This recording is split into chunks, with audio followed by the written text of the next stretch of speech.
नमस्कार, स्वागत है आपका न्यूज बुलेटिन में। मैं हूं आपके साथ सुहानी बहुगुना। झारखंड के तीसरी प्रखंड अंतर्गत गुमगी पंचायत के मचनिया टांड में भारतीय जनता पार्टी के संगठन सदस्यता अभियान सह मिलन समारोह का आयोजन किया गया। कार्यक्रम का संचालन चंदौरी मंडल अध्यक्ष सुनील साव ने किया। कार्यक्रम की शुरुआत करने से पहले भाजपा प्रदेश अध्यक्ष और विधायक ने पंडित दीनदयाल उपाध्याय, श्यामा प्रसाद मुखर्जी और पूर्व प्रधानमंत्री अटल बिहारी वाजपेयी को पुष्प अर्पित कर सभा की शुरुआत की।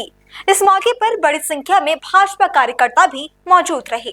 उत्तराखंड के हरिद्वार में रोशनाबाद में नाबालिग हॉकी खिलाड़ी से दुष्कर्म करने के आरोपी कोच की सेवा समाप्त कर दी गई। इतना ही नहीं, उसे जारी किया गया सर्टिफिकेट भी निरस्त करने की अनुशंसा की गई है। खेल मंत्री रेखा आर्य ने सोमवार को हरिद्वार पहुंचकर पीड़िता और उसके परिजनों से मुलाकात की और उन्हें हर संभव मदद का भरोसा दिलाया। देखिए, बच्ची और परिवार के साथ मैं मुलाकात करते हुए निश्चित रूप से मनोदशा अभी उनकी बहुत अच्छी तो नहीं है और लेकिन मुझे इस पूरे प्रकरण में एक चीज़ ज़रूर मुझे आज सामाजिक रूप से एक परिवर्तन ज़रूर देखने को मिला है कि आज बच्ची ने बहुत बहादुरी के साथ में मामले को दर्ज कराने का काम किया है। ये बड़ी बात है। सामान्यतः लड़कियां जो हैं वो मामलों को दबाने का काम करती है, समाज की बदनामी के डर से जो है चुप रहने का काम करती है। संबंधित द्वारा घटित घटनाक्रम में जो धमकियां दी जाती है उसके प्रभाव में आ जाती है, लेकिन संबंधित बच्ची ने जो है उसके विरुद्ध मामला दर्ज किया। ये उसके साहस का परिणाम है। ये भी उसके साथ बातचीत करते हुए उसकी हिम्मत को हमने प्रोत्साहित भी किया है। और इसके साथ एक और अच्छी बात देखने को मिली कि पूरा परिवार उस बच्चे के साथ में, उसके माता पिता, चाचा, भाई इत्यादि सब उस बच्चे के साथ में खड़े हैं। तो मुझे लगता है कि उसका जो मनोदशा है वो मैंने उससे अनुरोध भी किया है कि वो जल्दी से जल्दी अपने मनोदशा को भी और अपने मेंटल को भी, फिजिकली भी जो है वो हील होए और फिर अपना जो उसका पुनः उद्देश्य है कि अब की बार उत्तराखंड को रिप्रेजेंट करेंगे, अब की बार उत्तराखंड के लिए जो है वो हॉकी के लिए जो है वो मेडल लेकर आएंगे। तो मैंने कहा अपने उस संकल्प को जो है वो शिखर तक पहुंचाने को जो है वो आगे बढ़े और पुनः जो है मेन स्ट्रीम में काम करें।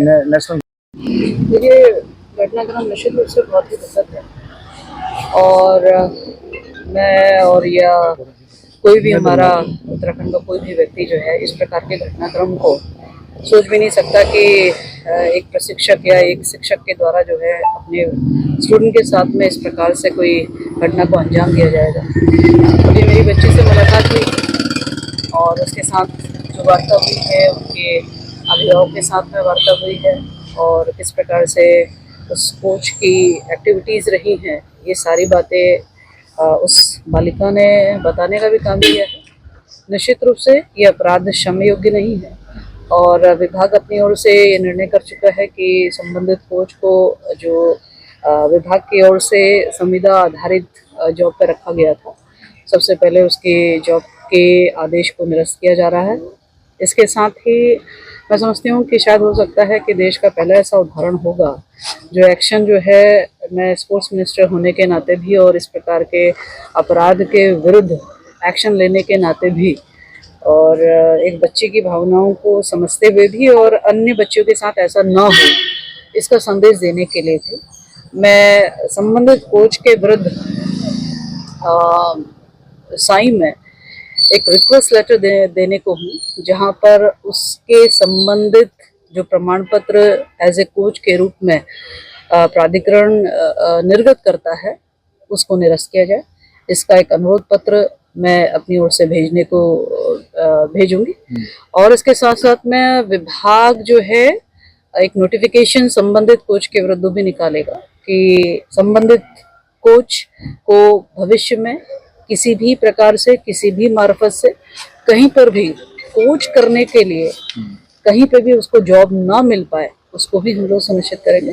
तो एक कठोर कार्रवाई जो है वो किए जाने के लिए ये सारे निर्णय जो है होना आवश्यक है और मैसेज देना भी आवश्यक है, क्योंकि मैं समझती हूँ कि एक प्रशिक्षक के द्वारा अपने एथलीट के साथ में ये व्यवहार जो है कहीं पे भी स्वीकार योग्य नहीं है और उत्तराखंड के इस देवभूमि में इस प्रकार का कृत्य तो बर्दाश्त काबिल नहीं है और जीरो टॉलरेंस के साथ में ही हम लोग पूरी तरीके से हम हो गए, हमारा विभाग हो गया, सरकार हो गए, उस बच्ची और उस परिवार के साथ है। बच्ची और परिजनों से उत्तर प्रदेश के गोंडा जिले में ट्रैफिक नियमों का उल्लंघन करने वाले वाहनों और अतिक्रमण करने वाली दुकानदारों के खिलाफ डीआईजी अमित पाठक ने सड़क पर उतरकर अभियान चलाया।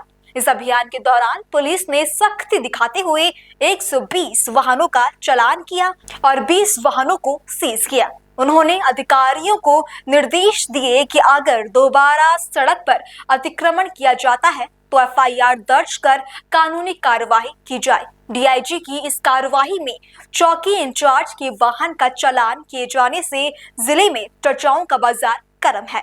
हम लोग फुट पेट्रोलिंग पे आज निकले थे तो इस जगह पर थोड़ा अतिक्रमण हो रखा है, तो उसी के लिए दुकानदारों को समझा दिया गया है कि आप अपनी दुकानों को पीछे कर लें। कई लोगों ने अपनी दुकानों को काफी बाहर निकाल के रखा हुआ है जो सड़क तक आ रहा है, जिसकी वजह से पार्किंग में दिक्कत आ रही है और अनावश्यक भीड़ बढ़ रही है। तो उसी के लिए जो है आज समझा बुझा के उनको भी पीछे कर दिया गया है। फुट पेट्रोलिंग के दौरान ये कार्रवाई। सर अभी कोई एक सब इंस्पेक्टर के ऊपर आपने चालान करने का आदेश किया है, क्या है सर मामला? देखिए, यहाँ पर जो भी ट्रैफिक नियमों का पालन करके ही चलना पड़ेगा। तो इसमें जो मॉडिफाइड साइलेंसर हैं या लोग जो हेलमेट नहीं पहने हैं या गाड़ी में जिन्होंने मॉडिफिकेशंस कर रखे हैं, तो ध्वनि प्रदूषण की श्रेणी में भी आता है और वाहन की ओरिजिनल इक्विपमेंट्स के साथ जो परिवर्तन किए गए हैं उसकी श्रेणी में भी ये आता है। तो इस पर फाइन बनता है। तो जो लोगों में ऐसे अनियमितता पाई गई तो उसके चालान के आदेश किए। पंजाब के लुधियाना में पीआरटीसी बस के प्राइवेट ड्राइवरों द्वारा किए जा रहे हड़ताल को लेकर यात्रियों को भारी परेशानी का सामना करना पड़ रहा है। बस चालकों द्वारा यह हड़ताल पिछले 3 दिनों से चल रही है। हड़ताल करने का कारण बस चालकों ने सरकार द्वारा उनकी मांगे पूरी न करने को बताया है। बस चालकों ने कहा कि हमने पंजाब सरकार को इस हड़ताल को लेकर एक नोटिस भी दिया था, लेकिन फिर भी पंजाब सरकार ने उनकी मांगों को नजरअंदाज किया। बस चालकों ने चेतावनी दी कि अगर उनकी मांगे पूरी नहीं की जाएगी तो वो मुख्यमंत्री आवास का घेराव करेंगे। ਕੰਟਰੈਕਟ ਵਰਕਰ ਯੂਨੀਅਨ ਵੱਲੋਂ 3 ਰੋਜ਼ਾ ਹੜਤਾਲ ਹੈ ਜਿਹੜੀ ਉਹ ਸ਼ੁਰੂ ਕੀਤੀ ਗਈ ਆ। ਸੋ ਇਹਦਾ ਮੁੱਖ ਕਾਰਨ ਹੈ ਕਿ ਲੰਮੇ ਸਮੇਂ ਤੋਂ ਪੰਜਾਬ ਸਰਕਾਰ ਨਾਲ ਮੀਟਿੰਗਾਂ ਵੀ ਹੁੰਦੀਆਂ ਆਈਆਂ ਤੇ ਜਥੇਬੰਦੀ ਆਪਣੀਆਂ ਮੰਗਾਂ ਤੇ ਜਿਹੜਾ ਵਾ ਉਹ ਸੰਘਰਸ਼ ਕਰਦੀ ਆ ਰਹੀ ਆ। 1 ਜੁਲਾਈ 2024 ਨੂੰ ਮਾਨਯੋਗ ਮੁੱਖ ਮੰਤਰੀ ਜੀ ਵੱਲੋਂ 7 ਮੰਗਾਂ ਤੇ ਟਰਾਂਸਪੋਰਟ ਵਿਭਾਗ ਦੀ ਵੱਖਰੀ ਪਾਲਿਸੀ ਬਣਾਉਣ ਦੇ ਆਦੇਸ਼ ਜਿਹੜੇ ਪੰਜਾਬ ਵੱਲੋਂ ਸੀਗੇ ਮਾਨਯੋਗ ਮੁੱਖ ਮੰਤਰੀ ਦੇ ਆਦੇਸ਼ਾਂ ਅਨੁਸਾਰ। ਸੋ 1 ਮਹੀਨੇ ਦੇ ਵਿੱਚ ਹੱਲ ਕੱਢਣਾ ਸੀ, ਪਰੰਤੂ ਅੱਜ 7 ਮਹੀਨੇ ਬੀਤ ਚੁੱਕੇ ਆ, ਕੋਈ ਵੀ ਹੱਲ ਨਹੀਂ ਕੱਢਿਆ ਗਿਆ। ਨਾਲ ਦੀ ਨਾਲ ਅਸੀਂ ਆਪਣੇ ਮੰਗ ਪੱਤਰ ਭੇਜਦੇ ਰਹੇ ਤੇ ਮੀਟਿੰਗਾਂ ਵੀ ਹੁੰਦੀਆਂ ਰਹੀਆਂ ਉਸ ਕਮੇਟੀ ਦੀਆਂ, ਪਰੰਤੂ ਜਿਹੜੇ ਵੀ ਅਸੀਂ ਸਮੇਂ-ਸਮੇਂ ਅਨੁਸਾਰ ਨੋਟੀਫਿਕੇਸ਼ਨ ਜਾਂ ਕਹਿ ਸਕਦੇ ਕਿ ਪ੍ਰੂਫ ਦੇ ਸਕਦੇ ਸੀ ਉਸ ਕਮੇਟੀ ਨੂੰ ਦਿੱਤੇ ਗਏ, ਪਰੰਤੂ ਉਹ ਕਮੇਟੀ ਦੇ ਅਧਿਕਾਰੀ ਬਦਲਣ ਦੇ ਨਾਲ ਨਵੇਂ ਅਧਿਕਾਰੀਆਂ ਨੇ ਜਿਹੜੇ ਪੁਰਾਣੀ ਪਾਲਿਸੀ ਤਿਆਰ ਕੀਤੀ ਸੀ ਉਹਨੂੰ ਰੱਦੀ ਸੁੱਟ ਦਿੱਤਾ ਗਿਆ ਤੇ ਨਵੀਂ ਪਾਲਿਸੀ ਜਿਹੜੀ ਸਰਕਾਰ ਨੇ ਟੀਚਰਾਂ ਤੇ ਬਣਾਈ ਸੀ ਡਾਊਨ ਕੈਡਰ ਪਾਲਿਸੀ 10 ਸਾਲ ਦੀ, ਉਹਨੂੰ ਲਾਗੂ ਕਰਨ ਦੀ ਗੱਲ ਕਰ ਰਿਹਾ, ਜਿੰਦੇ ਵਿੱਚ ਕਿ ਇਕੱਲੇ ਕੰਟਰੈਕਟ ਵਾਲੇ ਮੁਲਾਜ਼ਮਾਂ ਦਾ ਹੱਲ ਆ। ਦੂਸਰੀਆਂ ਸਾਡੀਆਂ ਜਿਹੜੀਆਂ 6 ਮੰਗਾਂ ਉਹਨਾਂ ਦਾ ਕੋਈ ਹੱਲ ਨਹੀਂ ਤੇ ਡਾਊਨ ਕੈਡਰ ਪਾਲਿਸੀ ਜਿਹੜੀ ਉਹ ਕੰਟਰੈਕਟ ਵਾਲੇ ਮੁਲਾਜ਼ਮਾਂ ਤੇ ਵੀ ਫਿੱਟ ਨਹੀਂ ਪੈਂਦੀ। ਸਾਡੇ ਟਰਾਂਸਪੋਰਟ ਦੇ ਵਿਭਾਗ ਦੇ ਮੁਲਾਜ਼ਮ ਜਿਹੜੇ ਉਹ ਪਾਲਿਸੀ ਵਿਰੋਧ ਕਰ ਰਹੇ ਆ। ਸੋ ਨਾਲ ਦੀ ਨਾਲ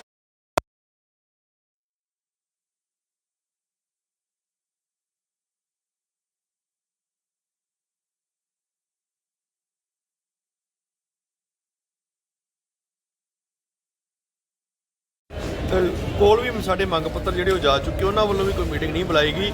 ਟਰਾਂਸਪੋਰਟ ਮੰਤਰੀ ਨੇ ਇੱਕ ਖਾਨਾ ਪੂਰਤੀ ਦੇ ਲਈ ਮੀਟਿੰਗ ਜ਼ਰੂਰ ਬੁਲਾਈ ਜਿਹੜੀ 2 ਜਨਵਰੀ ਨੂੰ ਹੋਈ। ਸੋ ਉਸ ਮੀਟਿੰਗ ਦੇ ਵਿੱਚ ਜਥੇਬੰਦੀ ਦੀਆਂ ਜਿਹੜੀਆਂ ਮੰਗਾਂ ਸੀ 3 ਜਥੇਬੰਦੀਆਂ ਬੁਲਾਈਆਂ ਗਈਆਂ, ਉਹਨਾਂ ਦੇ ਮੰਗ ਪੱਤਰਾਂ ਦੇ ਉੱਤੇ ਚਰਚਾ ਹੋਣੀ ਸੀ। 2 ਮੰਗ ਪੱਤਰਾਂ ਦੇ ਚਰਚਾ ਕਰਨ ਉਪਰੰਤ ਟਰਾਂਸਪੋਰਟ ਮਿਨਿਸਟਰ ਨੇ ਸਾਡੀ ਜਥੇਬੰਦੀ ਦੇ ਮੰਗ ਪੱਤਰ ਨੂੰ ਵਿਚਾਰਨ ਤੱਕ ਜਿਹੜਾ ਕਹਿ ਸਕਦੇ ਆ ਵੀ ਉਹ ਮੁਨਾਸਬ ਨਹੀਂ ਸਮਝਿਆ ਵੀ ਇਹਨੂੰ ਵਿਚਾਰ ਲਿਆ ਜਾਵੇ।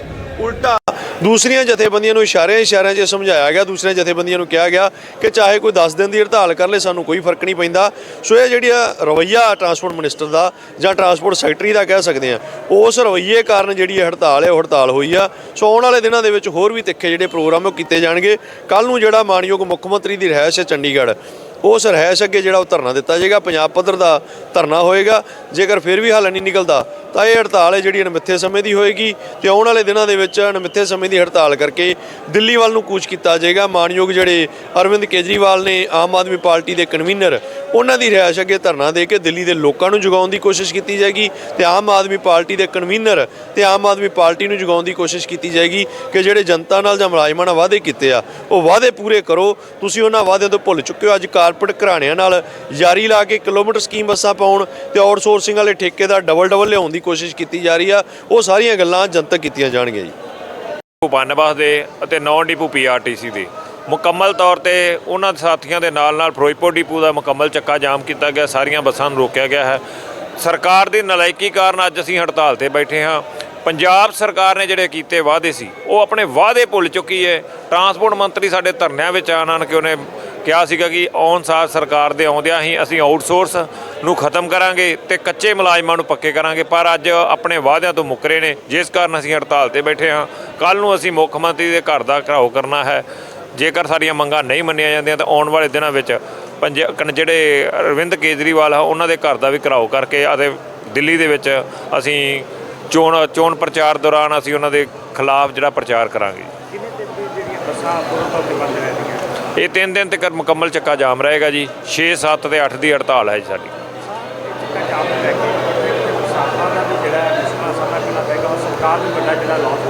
ਬਿਲਕੁਲ ਜੀ, ਅਸੀਂ ਤਾਂ ਇਸ ਬਾਰੇ ਪਹਿਲਾਂ ਹੀ ਸਰਕਾਰ ਨੂੰ ਨੋਟਿਸ ਜਿਹੜਾ ਹੈਗਾ ਤਕਰੀਬਨ 2 ਮਹੀਨੇ ਪਹਿਲਾਂ ਦੇ ਚੁੱਕੇ ਹਾਂ, ਜਿਸ ਕਾਰਨ ਇਹ ਜਿਹੜਾ ਸਰਕਾਰ ਨੂੰ ਸੋਚਣਾ ਚਾਹੀਦਾ ਸੀ ਕਿ ਲੋਕਾਂ ਦੀ ਜਿਹੜੀ ਖੱਜਲ ਖੁਆਰੀ ਹੋਣੀ ਆ, ਕਿਉਂਕਿ ਸਾਡੀਆਂ ਪਿਛਲੇ ਲੰਮੇ ਸਮੇਂ ਤੋਂ ਮੰਗਾਂ ਲਟਕਦੀਆਂ ਆ ਰਹੀਆਂ ਹੈ ਕੱਚੇ ਮੁਲਾਜ਼ਮਾਂ ਨੂੰ ਪੱਕੇ ਕਰਨ ਦਾ, ਪਰ ਸਰਕਾਰ ਸਾਡੀਆਂ ਮੰਗਾਂ ਨੂੰ ਅਣਗੌਲਿਆ, ਜਿਸ ਕਾਰਨ ਲੋਕਾਂ ਨੂੰ ਪਰੇਸ਼ਾਨੀ ਦਾ ਸਾਹਮਣਾ ਕਰਨਾ ਪੈਂਦਾ। ਇਸ ਕਰਕੇ ਅਸੀਂ ਲੋਕਾਂ ਤੋਂ क्षमा ਮੰਗਦੇ ਹਾਂ ਤੇ ਅਸੀਂ ਸਰਕਾਰ ਤੋਂ ਮੰਗ ਕਰਦੇ ਹਾਂ ਕਿ ਸਾਡੀਆਂ ਮੰਗਾਂ ਦਾ हल किया जाए।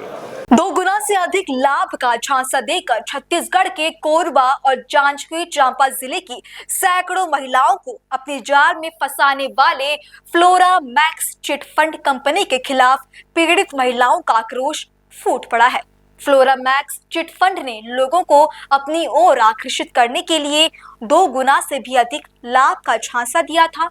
इस झांसे में कोरबा और जांजगीर चांपा की सैकड़ों महिलाएं फंस गई थी। ठगी की शिकार हुई महिलाओं ने अपनी समस्याओं का समाधान कराने के लिए जिला कलेक्टर और पुलिस अधीक्षक से न्याय की गुहार लगाई। उन्होंने बैंक से राहत देने की मांग की, लेकिन इसके बावजूद बैंकों द्वारा इन महिलाओं पर लगातार दबाव बनाया जा रहा है। दबाव की स्थिति से परेशान होकर महिलाओं ने अब अनिश्चितकालीन धरना प्रदर्शन शुरू कर दिया है और हड़ताल पर बैठ गई हैं। इस प्रदर्शन में शामिल महिलाएं अपनी आवाज उठाते हुए न्याय की मांग कर रही है, ताकि उन्हें इस स्थिति से उभारा जा सके और उनके अधिकारों की रक्षा हो सके। इस मामले ने पूरे जिले में हलचल मचा दी है और अब देखना होगा कि प्रशासन इस ठगी के मामले में महिलाओं के साथ न्याय करता है या नहीं। कहाँ से हैं आप? बिटिया खास से। कितने रकम लोन लिए हैं आपने? मैं 4 जगह से लोन ली हूँ। कहाँ पर निवेश किए थे? Flora max company. क्या बोला गया था आपको? बिजनेस करने के लिए बोले थे। टॉप 10 दीदी लोग जो आए थे ना प्रचार करने, उन लोग बोले थे कि बिजनेस के लिए है बोलकर। क्या चीज़ का बिजनेस था? कपड़ा का था, राशन का था, स्वाग भंडार है उसमें, जूता चप्पल सब था। कब लिया था आपने वो लोन? मैं ली हूँ तो 3 महीना हुआ है पटाए। लोन किसने दिलवाया आपको? उन्हीं लोग बोले थे, मतलब नंबर दिए थे बैंक से संपर्क करना बोलकर, तो उसी नंबर से कांटेक्ट किए थे हम लोग बैंक से कि आए थे सर फॉर्म डालने। वो रकम आपने कहाँ निवेश की? फ्लोरा मैक्स कंपनी में ही निवेश किए हैं, निकाल कर दिए। उसके एवज में आपको क्या मिलता था?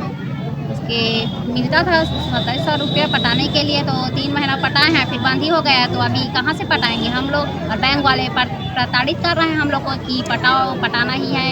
और इधर कलेक्टर ऑफिस आए थे तो उन लोग बोले थे कि 3 महीना नहीं जाएंगे बैंकर, तो मान तो नहीं रहे हैं, बैंकर लोग आ ही रहे हैं, तो उसमें हम लोग अब क्या करें। इसीलिए यहाँ भूख हड़ताल के लिए आए हैं, बैठेंगे अभी भूख हड़ताल में। जब तक हम लोग को शासन प्रशासन से हम लोग का लोन माफ़ी नहीं किया जाएगा, तो अब तक हम लोग नहीं उठेंगे।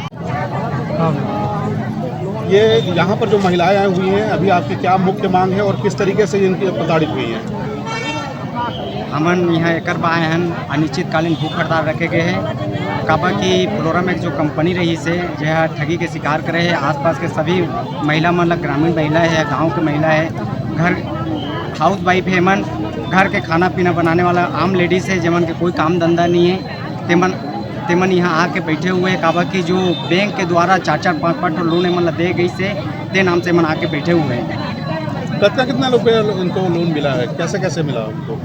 एमन ला कोई ला 4 ठो लोन दे गए, कोई 5 लोन दे गए, कोई 6 लोन दे है। अभी तो मोला ये जानकारी मिले है कि करीबन 60 साल की उम्र के एक बुजुर्ग महिला है, तेला करीबन 6 लोन दे गए हैं। यह कौन सा कानून के मापदंड करके आरबीआई के पूरा उल्लंघन है यहाँ, और पूरा कोई भी मापदंड नहीं कर रहे थे और घर में जाके मतलब प्रताड़ित कर रहे थे। जितना भी एल&टी बैंक खास करके और भी ज़्यादा तनाव की स्थिति पैदा करके रखे हैं, जेमन मजबूर हो गए फांसी लगाए बा, जहर खाए बा। अभी कुछ दिन पहले जहर खा के और महिला मन मरे हैं, तो बड़े दुर्भाग्य है। अभी आपकी क्या मांग क्या है आपकी? हमारी मांग सीधा सिंपल है कि एमन के जो भी एक लोन वाला माफी है मतलब तत्काल प्रभाव से माफ़ किया जाए, और जो बार बार गुंडागर्दी कर रहे थे, धमकी देते बैंक वाला मन तत्काल रोक लगाया जाए, ताकि एमन सम्मान से जीवन जिए जा सके। सशक्तिकरण की बात करते हैं। उत्तर प्रदेश के बिजनौर में जंगल में आग लगने की घटना पर क्षेत्रीय वन अधिकारी महेश गौतम ने जानकारी देते हुए बताया कि कल सूचना प्राप्त हुई कि कादरपुर जसवंत आरक्षित वन क्षेत्र में कुछ शरारती तत्वों द्वारा आग लगा दी गई।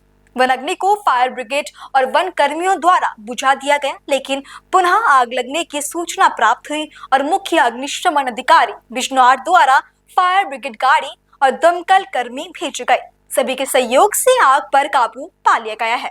हरियाणा के पंचकुला में पुलिस कमिश्नर राकेश कुमार आर्य के निर्देश पर पुलिस अधिकारियों और क्राइम ब्रांच की टीम ने ट्रिपल मर्डर मामले में सफलता हासिल करते हुए 2 आरोपियों को गिरफ्तार किया है। गिरफ्तार किए गए आरोपियों की पहचान सुरेंद्र कुमार उर्फ सिंधी और मनोज रमेश कुमार के रूप में हुई।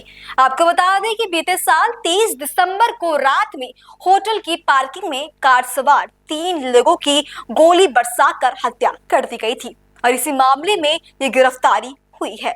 इसमें 22-23 तारीख को एक घटना हुई थी जिसमें 3 मर्डर हुए थे, तो उसमें हमने आज 2 व्यक्तियों को राउंड अप किया है। एक मनोज है, एक सुरेंद्र है।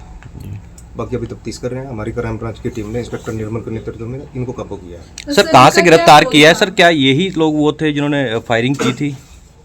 ये रेकी कर रहे थे इस वारदात की, और ये 1-2 महीने से लगातार रेकी कर रहे थे और किसी को इन्फॉर्म कर रहे थे ये जी। तो इनको हमने डकोली के पास से गिरफ्तार किया है। तो फायरिंग करने वाले भी यही हैं सर? नहीं, फायरिंग के लिए अभी हम इनको पेश करके रिमांड लेंगे और पूछताछ करेंगे। अभी तक तो रेकी तक का इनका रोल आया है। कहाँ के रहने वाले सर ये एक रहने वाला है अपना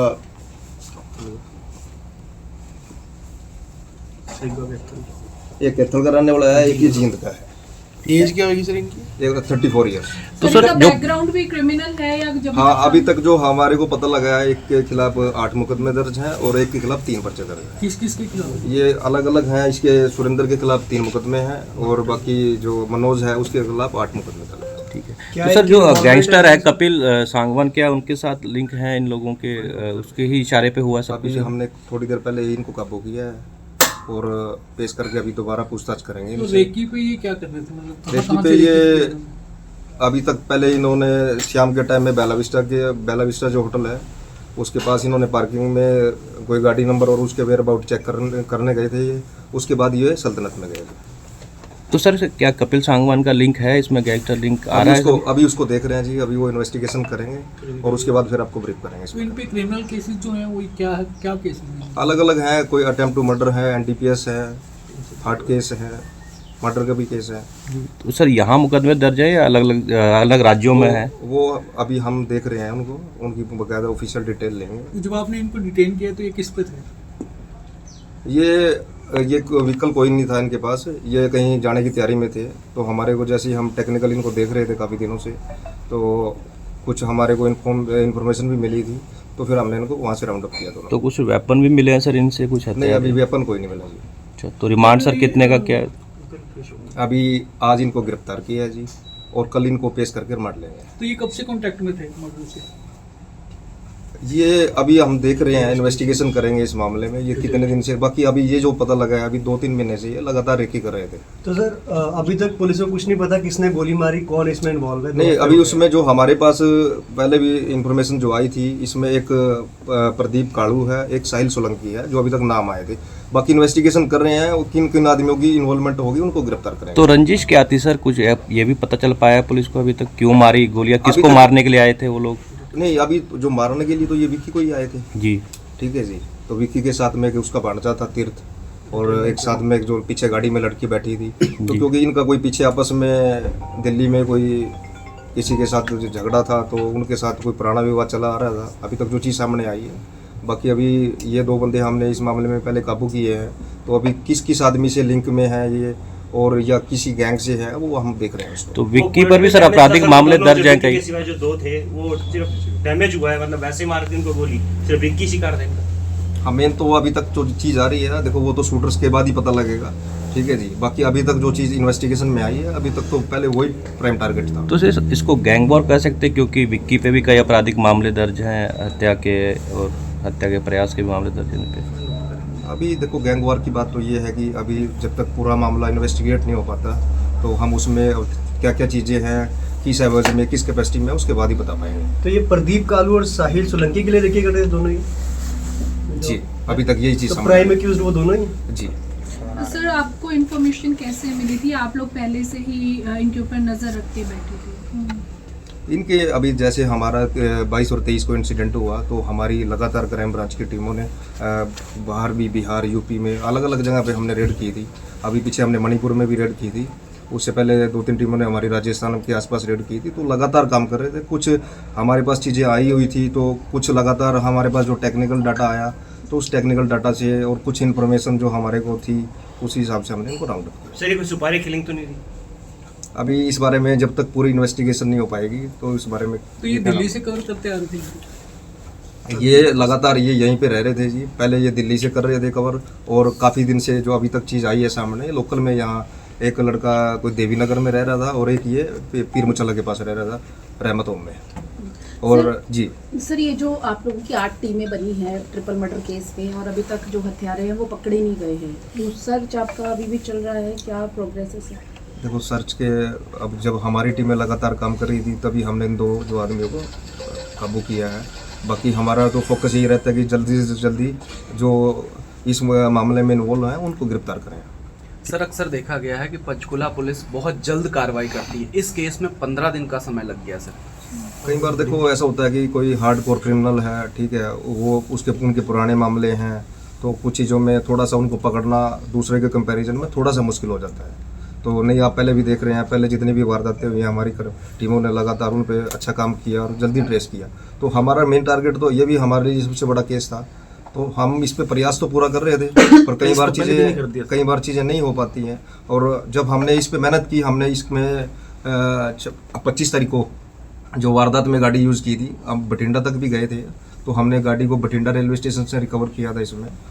तो ऐसा नहीं है, बाकी लगातार चल रही है टीमें, कुछ कई चीज़ों में टाइम लग जाता है। सर ये गैंगवार का हिस्सा है, साफ साफ दिखाई दे रहा है, लेकिन पंचकुला पुलिस कहने से बच रही है, कपिल सांगवान का नाम लेने से बच रही है, अशोक प्रधान का नाम लेने से बच रही है, क्या कारण है? क्योंकि इसके अंदर विजय जी ये बात है कि जब तक देखो अब चीज़ें आ रही हैं, 2 बंदे पकड़े हैं, इनकी किससे कनेक्टिविटी है, आगे किसकी किससे कनेक्टिविटी है, वो जो पूरा एक नेटवर्क जुड़ेगा तभी उसके बारे में मतलब हम कह सकते हैं। ऑफिशियल तो देखो आप अनऑफिशियल जो कुछ भी कहते हैं उसका कोई एविडेंस आने दो तभी बताओ। ये प्रदीप और साहिल कहाँ पे बेस्ड हैं, कुछ आइडिया लगा इसके बारे में? ये देखो रहने वाले तो ये दिल्ली के आसपास के हैं, ठीक है जी, और इस एरिया में ये काफ़ी दिन से एक्टिव थे, काफ़ी दिन से ये रेकी कर रहे थे।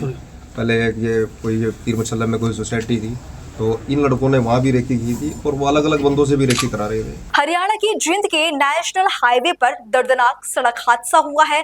पुलिस अधिकारी वीरेंद्र सिंह ने बताया कि घटना देर रात 9 बजे के करीब एक स्कॉर्पियो गाड़ी तेज रफ्तार होने के चलते अनियंत्रित होकर हाईवे की ग्रिल को तोड़कर 15 फीट नीचे जा गिरी, जिससे गाड़ी में सवार 2 महिलाओं की दर्दनाक मौत हो गई, जबकि 4 युवक गंभीर रूप से घायल हैं, जिन्हें जिंद के नजदीकी सरकारी अस्पताल में पहुंचाया गया है। ये वाना से सोनीपत और जिंद मिलाता है। यहाँ पे एक गाड़ी है स्कॉर्पियो, नंबर था उसका आई थिंक UP 16 CU 6561, तो आई थिंक ज़्यादा स्पीडली थी और कोई जानवर वगैरह आने का अंदेशा है, भाई हो सकता है उसी की वजह से ये गाड़ी पलटी हो, लेकिन स्पीडली कुछ ज़्यादा ही थी, जिसके अंदर 4 लोग थे, 2 लेडीज़ और 2 gents. Ladies at the spot मौके पे एक्सपायर हो चुकी हैं और 2 जेंट्स वो PGIMS होते। तो कहाँ से आए थे? ये 1 तारीख को घूमने, इनके परिवार के सदस्य जिन्होंने जो बताया है वो 1 तारीख को घूमने फिरने के लिए गए थे, ये वैष्णो देवी, जम्मू कटरा वगैरह, और वहाँ से आए थे, आते हुए जब घर जा रहे थे तो ये हादसा हुआ। रेलिंग को तोड़कर गाड़ी नीचे गिरी? नहीं, रेलिंग तो अभी लगी नहीं उसमें। अच्छा जी। हाँ। तो सर जो एक्सपायर हुए वो एक ही परिवार के थे या फिर अलग अलग? नहीं, 2 लेडीज अलग अलग परिवार की थी, हो सकता है दोस्त हो दोनों। क्या काम के लिए, क्या काम करते थे? कुछ नहीं, हाउस वाइफ आई थिंक, जो घर वाले बता रहे। तो पुलिस ने कैसा मामला दर्ज किया? नहीं, जो इनका बयान है, इनके परिवारजनों ने जो बयान दिया है उसके आधार पर 154 कार्रवाई, BNSS की कार्रवाई कर। एक की आई थिंक 22 साल है और जो अभी पोस्टमार्टम करवाने लग रहे हैं उसकी 34 साल है। एक जो 22 साल की है उसकी अभी शिनाख्त हो चुकी है, लेकिन उसका परिवार का कोई भी सदस्य नहीं है, जिसकी वजह से मोर्चरी में उसको 72 घंटे के लिए रखवाया है। जब भी इसके परिवारजन का सूचना मिलेगी या मिलेंगे तो उनके बयानों पे जो भी कार्रवाई होगी बेस्ट करेंगे। ये करीब 7:30 बजे की बात है। फिलहाल बुलेटिन में इतना ही। देश और दुनिया की खबरों से जुड़े रहने के लिए देखते रहें पल्स 24 न्यूज। नमस्कार।